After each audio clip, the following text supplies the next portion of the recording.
I almost died because of my family's neglect, how I turned pain into real victory. I grew up in a family where favoritism was evident from my earliest years. My sister Beatrice always received attention, praise, and effortless care, while I learned to be responsible, meticulous, and invisible. My mother, Ana Clara, seemed affectionate, but prioritized Beatrice above all else. My father, José Antonio, avoided conflict, remaining passive in the face of injustice.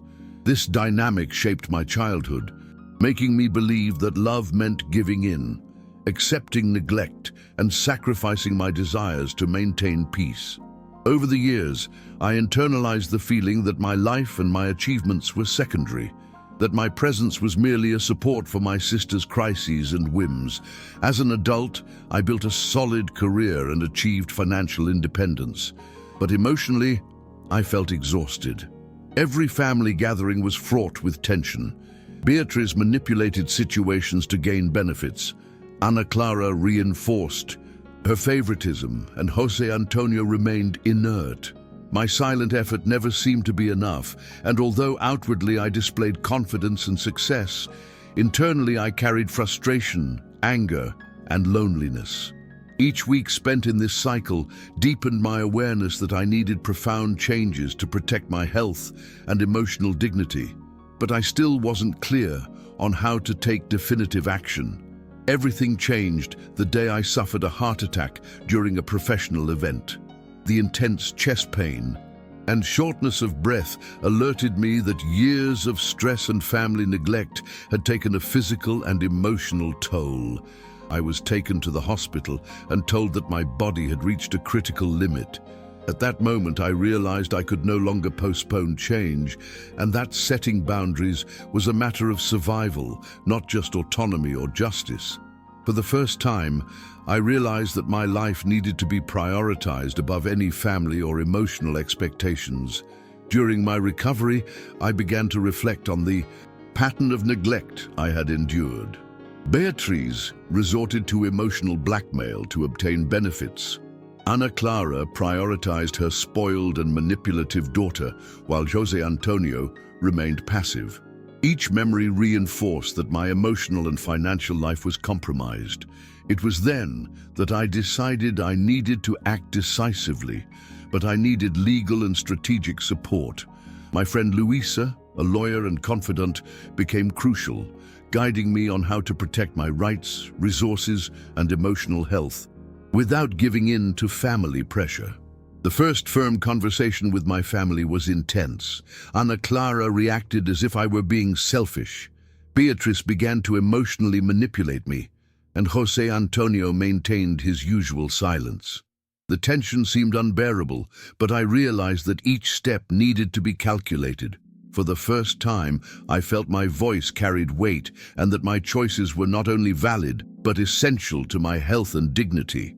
It was the beginning of a journey where learning to say no would be as important as any financial or legal victory. Beatrice's crises escalated. Every firm decision I made generated tears, accusations, and emotional blackmail, while Ana Clara reacted as if my actions were personal attacks. José Antonio remained passive, distancing himself from his responsibilities. The tension was constant and heavy, and I realized that my emotional and financial emancipation would require daily resistance. Each interaction became a test of limits, patience, and strategy, demonstrating that my freedom would not be granted but earned with firmness and discipline. At the same time, I faced my own fears and insecurities. For years, I'd internalized that giving in was the way to show love and maintain family peace. Now, every firm action stirred guilt, anxiety, and doubt. Some nights were long as I revisited memories of neglect and wondered if I was being unfair. But the memory of the heart attack reinforced that my survival depended on maintaining clear boundaries. With Luisa, I learned to differentiate guilt from responsibility and to transform fear into determination, recognizing that taking care of myself wasn't selfish, but a vital necessity. During this period, I uncovered family secrets that further undermined my confidence. Critical medical information hidden and financial manipulations that could have put my life at risk. The feeling of betrayal was intense, but it also brought clarity to patterns of neglect and favoritism that had marked my entire life. Instead of paralyzing me, I used this discovery as fuel for action. Each piece of evidence collected and each decision made strengthened my emotional and financial autonomy, solidifying my path to ultimate emancipation.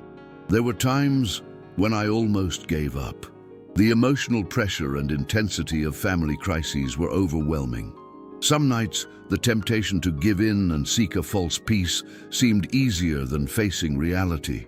But each time it arose, I remembered the heart, attack, and the urgency to protect my life.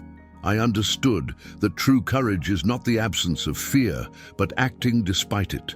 Each obstacle I faced strengthened my resolve, showing me that my life needed to be a top priority without compromise or manipulation.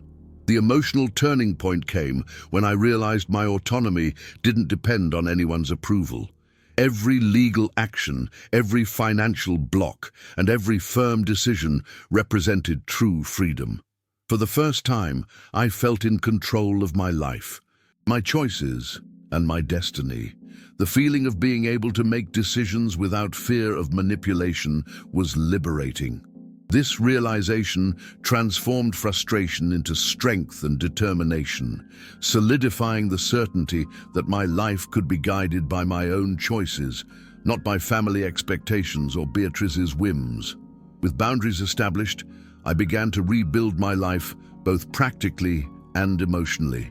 I took care of my physical health, adopting regular exercise, a balanced diet, and constant medical follow-up. Therapy became an essential part of my routine, helping me deal with old traumas and repressed emotions. Each healthy habit became a symbol of autonomy and self-care. Financially, I revoked shared access, reorganized accounts, and protected my investments, ensuring that my achievements could not be manipulated or used against me. Each action strengthened my self-confidence and demonstrated that it was possible to live fully and independently, even after years of family neglect. Beyond self-care, I realized the importance of building a solid support network. Luisa was essential, but I began surrounding myself with people who valued respect, empathy, and reciprocity. Each new connection strengthened my self-esteem and provided emotional security, allowing me to face family crises without fear. Beatrice and Ana Clara's attempts at manipulation continued, but my responses were firm and strategic. With this, I felt my life could finally be guided by conscious choices, respecting boundaries and protecting my emotional health. My perception of family and relationships changed profoundly. I understood that blood ties don't guarantee care, love, or respect. Accepting that certain relationships aren't perfect brought relief and clarity, allowing me to invest energy in truly meaningful connections. I learned to distinguish healthy love from manipulation and to prioritize my well-being without feeling guilty. This shift was liberating, creating a protected, emotional space where my choices and boundaries were respected and my energy was directed toward experiences and relationships that truly added value to my life. My self-confidence grew as I faced challenges and stood firm in the face of manipulation. Each victory, however small, reinforced my sense of power over my own life. I understood that strength isn't just passively enduring, but recognizing vulnerabilities, seeking support, and protecting oneself. My emotional and financial autonomy became a symbol of resilience, demonstrating that it's possible to rebuild your life and create freedom even after years of neglect and family favoritism. Learning to deal with residual pain was essential to my transformation. Although I still felt sadness and frustration over what my family never offered me, this pain no longer paralyzed me. I transformed experiences of neglect and manipulation into learning experiences. strengthening my ability to act with clarity and protect my boundaries.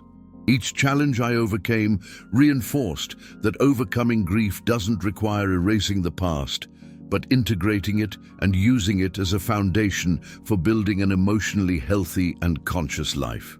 With my autonomy consolidated, I began to redefine my family relationships. My relationship with Beatrice became limited, based on mutual respect and clear boundaries.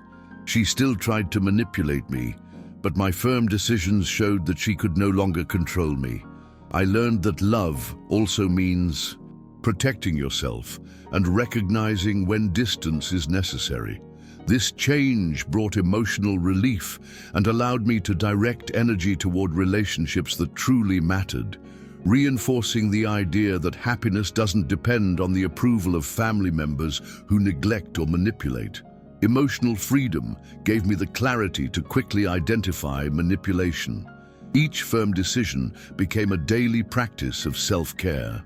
I learned to trust my intuition, prioritize my well-being, and recognize when a relationship wasn't adding value to my life. Control over my choices, combined with the protection of my health and resources, solidified a sense of empowerment that previously seemed unattainable. Each step reaffirmed that my life could be full, whole, and guided by my own decisions. My self-esteem and identity strengthened significantly. For years, I felt invisible and secondary, but now I realized my worth in a concrete way. Every achievement, no matter how small, reinforced my ability, worth, and deserving of respect and genuine love. My emotional and financial autonomy became a symbol of personal power, demonstrating that overcoming years of neglect is possible with discipline, courage, and clarity of purpose. Rebuilding wasn't limited to the physical or financial, it involved emotional and spiritual growth. I developed resilience, patience, and emotional awareness. Each obstacle I overcame strengthened my ability to face future challenges with serenity and confidence. Realized that true freedom requires action, reflection, and constant learning. Today, I can live fully, making decisions based on self-respect and protecting my life from any external interference. I learned to accept that my past doesn't define my future. Despite the residual pain, I gained autonomy, self-esteem, and emotional freedom. I created a life based on conscious choices, healthy relationships, and self-respect. I understood that family is more than blood. It's care, consideration, and reciprocity. Today, I can clearly state, even in the face of neglect and manipulation, it is possible to overcome, set boundaries, and build a full and meaningful existence. My story is proof that courage, discipline, and self-compassion transform any journey. With each firm decision I made, I realized that my life could be rebuilt solidly. My emotional health strengthened, my financial resources were protected, and my routine began to reflect my values and priorities. Family pressure and manipulation continued, but they no longer defined my limits.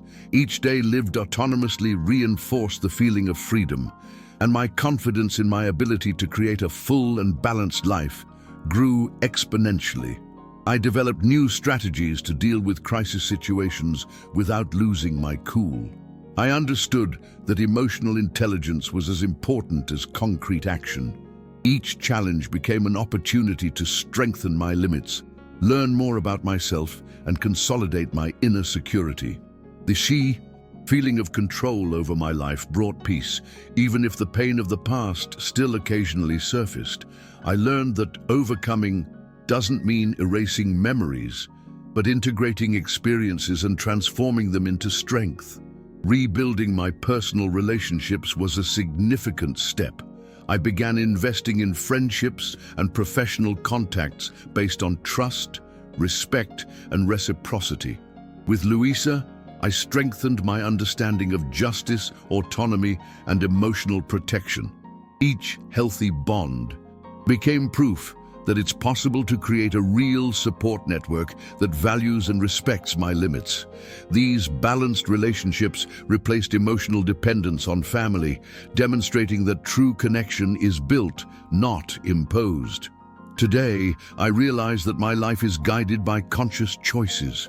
I've learned to say no without guilt, to prioritize my well-being, and to value my own time and energy. Emotional and financial independence has become a symbol of resilience and self-compassion. Despite the residual pain, each achievement strengthens my confidence and reaffirms that it is possible to overcome years of neglect, manipulation, and family favoritism, building a whole, healthy, and meaningful life. The greatest lesson from this journey is that family isn't synonymous with automatic care.